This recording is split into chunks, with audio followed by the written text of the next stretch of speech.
بسم اللہ الرحمن الرحیم۔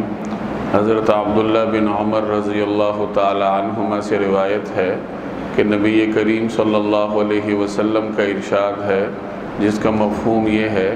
کہ جب کسی شخص کو کھانے کے لیے بلایا جائے اور وہ دعوت قبول نہ کرے تو اس نے اللہ تعالیٰ اور اس کے رسول کی نافرمانی کی، اور جو شخص بغیر بلائے کسی دعوت میں چلا جائے تو وہ چور بن کر داخل ہوتا ہے اور لوٹ مار کر کے باہر نکلتا ہے۔ یہ سنن ابی داؤد کی روایت ہے، جس میں مختلف آداب کا بیان ہے۔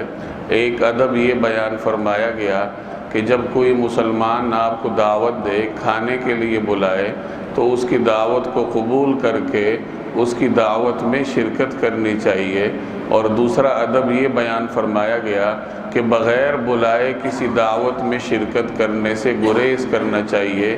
اور اس کی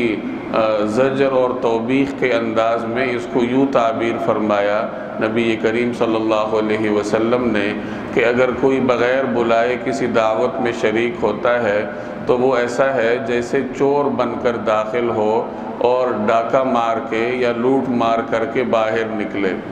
ہمارے ہاں اس سلسلے میں بڑی کوتاہیاں پائی جاتی ہیں، اور دعوت قبول کرنے یا نہ کرنے کو اپنے مفادات کے تناظر میں دیکھا جاتا ہے۔ اگر کسی شخص سے آپ کے مفادات وابستہ ہوں تو اس کے ہاں ہر قسم کی دعوت میں شرکت کو اپنے لیے سعادت سمجھا جاتا ہے، چاہے بلاوا ہو یا نہ ہو۔ اور اگر کوئی غریب شخص ہے، اس سے آپ کے مفادات وابستہ نہیں ہیں، تو اس کے ہاں جانے کو معیوب سمجھا جاتا ہے، یا اپنے سٹیٹس کے خلاف سمجھا جاتا ہے۔ یہ شریعت کا مزاج نہیں ہے۔ شریعت کا مزاج وہ ہے جو نبی کریم صلی اللہ علیہ وسلم نے مجھے اور آپ کو سکھایا۔ چنانچہ رسول اللہ صلی اللہ علیہ وسلم کے معمول کے بارے میں ایک حدیث کے الفاظ ہیں کہ یجیب دعوت المملوک علی خبز الشعیر، کہ نبی کریم صلی اللہ علیہ وسلم غلام کی دعوت بھی قبول فرما لیتے تھے،